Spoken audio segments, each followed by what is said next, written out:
د نن ورځې تازه او مهم خبر د افغان سیکانو سره داسې څه وشول چې مجبور شو هند ته ولاړ شي. همداراز طالبانو څه غبرګون وښود. سلام، وخت بخیر. که غواړئ پوه شئ ویډیو تر پایه وګورئ او که تر اوسه پورې مو وطن میډیا یوټیوب چینل نه وي سبسکرایب کړی همدا اوس یې سبسکرایب کړئ تر څو نوي او تازه معلومات تر تاسو در ورسیږي. د هندي رسنیو د راپورونو له مخې د سیکانو اهل هندو یوې 50 کسیزې ډلې افغانستان پرېښود او په یو چارټر شوې الوتکه کې پرون نوي ډیلي ته ورسېدل. د انډیا ټوډې ورځپاڼې د راپور له مخې دغه ډله چې 38 لویان او 19 ماشومان پکې شامل دي پرون د اندرا ګاندي نړیوال هوایي ډګر ته ورسېدل.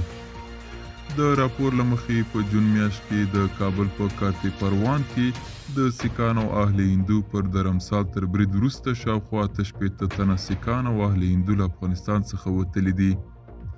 ملګرو، دا و زموږ نننۍ چمتو شوی ویډیو. که تاسو کوم نظر یا پوښتنه لرئ له موږ سره په کمنټ کې شریک کړئ.